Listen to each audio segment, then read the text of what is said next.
Well, this is it. This is the end of the story. The final scene, the big reveal, and probably the main reason you clicked on this video.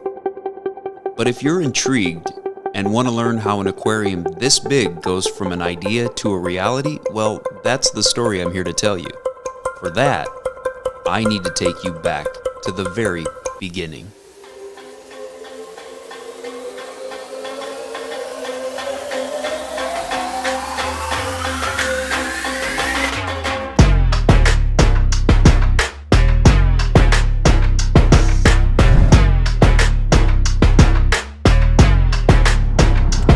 We are on our way to the Hollywood Hills here in Los Angeles. We're gonna meet with Jeff and his contractor and his realtor today to take a walk through this house and see if we can get a big fish tank in there. I met Jeff about 10 years ago when he did an episode of the TV show Tanked. The guys in Vegas built him a Jackass themed aquarium with a skull and crutches and a shopping cart.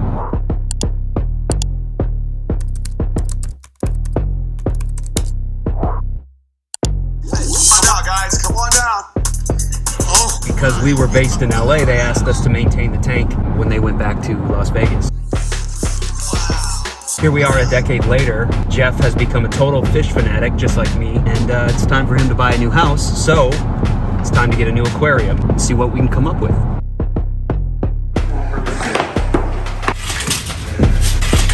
If you stand right here, you can see the whole picture frame.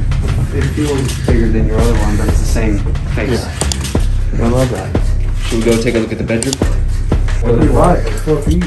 So this is where our tank ends from. It's right here. Where does this stuff go? It'll go on this portion and then really not even much in the hallway at all. This is just going to be an extra aquarium. Oh, that's the quarantine. The layout's no problem, the space is no problem. It's just, you know, obviously getting this in here, we're going to have to open up the wall, set it into place, and then build around it.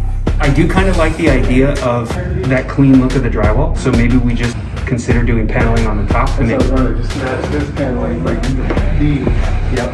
And if we do paneling, then obviously it's wood. Right. But yeah, it'll be a clean picture frame.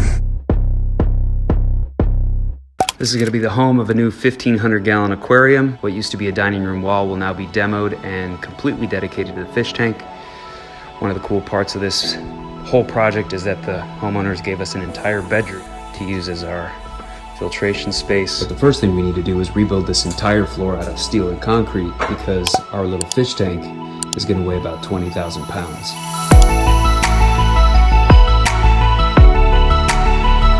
I'm at the point where I've taken everything I have up here and put it down onto the computer so I can communicate with the team exactly what I have in mind for the life support system. I can see it in my head. If I envision myself standing behind the aquarium, to the right is the biological filtration, behind that is the RODI water storage, to the side of that is the quarantine system, and then on the far wall, of course, we have the heating and cooling, the protein skimmer, we have a UV sterilizer, and our lighting system. And I think I want to do like a small stainless steel freezer or something in the corner for all of our frozen food. And then below that, I want to create this custom little shelving system for all of our CChem products. We're gonna need about 300 to 400 feet of PVC and a ton of unistruts.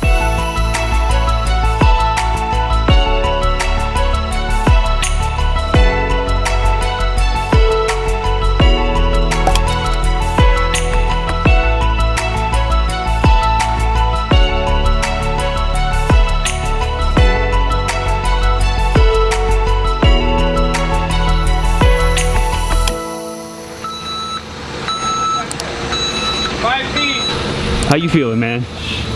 Feeling excited. It never gets old. Despite a bum knee, huh? Yeah. But I'm not lifting today, so I feel good.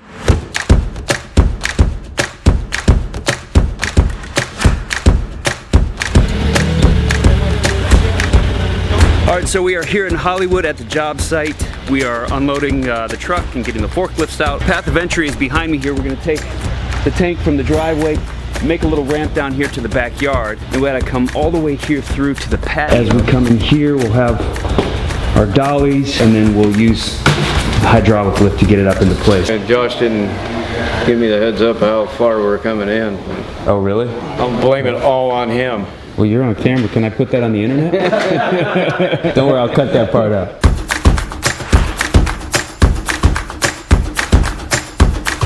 Laura, did you ever think Did you ever think you would have a fish tank so big that you need a forklift? No, never. Literally never in my life.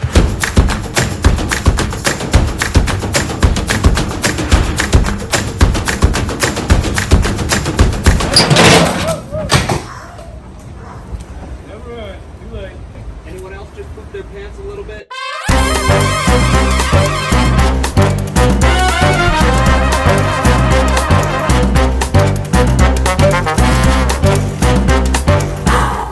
Okay, I'm breathing a sigh of relief. Tank is in the house. No more going down ramps or teeter-tottering off the sidewalk. So now what we gotta do is we gotta bring in these hydraulic forklifts that are a little smaller. They can fit into the house. We'll put it under the plywood pallet. We'll jack it up about 3.5 feet, and between the 7 or 8 of us, we're gonna push it onto the stand. At that point, we'll be done with all of the heavy, hard stuff. Here it comes now. We're moments away. Then I can rest.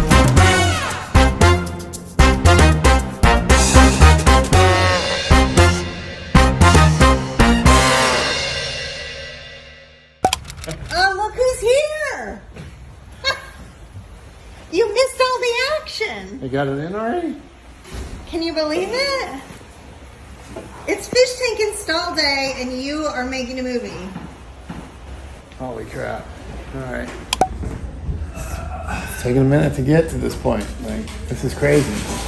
All right, so this is what, culmination of almost 3 months worth of creative ideas and brainstorming and measuring and construction and time. So here we go. Oh my God.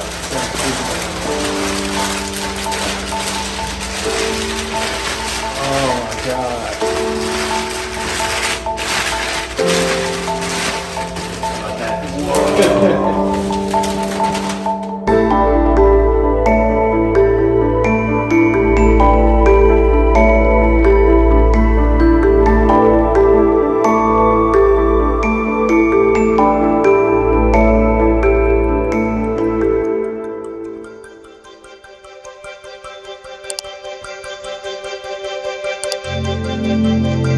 We have made a lot of progress. We've done a lot of work. We feel like we've been here for endless hours, but we're in the fish room now. As you can see, things are finally starting to come together. This last week, we installed our control board. We have our iPad on here now, which allows us to control everything all from our interface. Of course, the big tank and filtration behind us, the quarantine system. Now it's really just the little details, like doing all the cord management. Keep trucking away.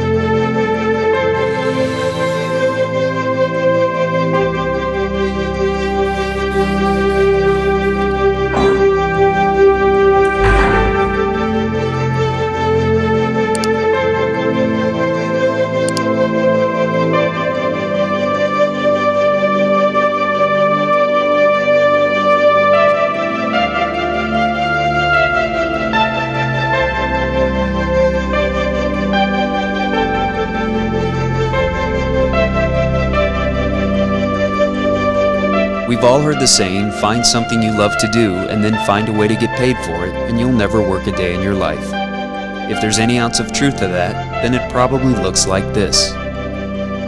What started as a childhood hobby and then turned into a summer job eventually became a lifelong passion for finding that wonderful blend between art and science. Of course, there's always more to learn, more to share, because there's always room to grow. But it never hurt to be left with wanting more, because that just means the best is yet to come. But for now, well, this is it.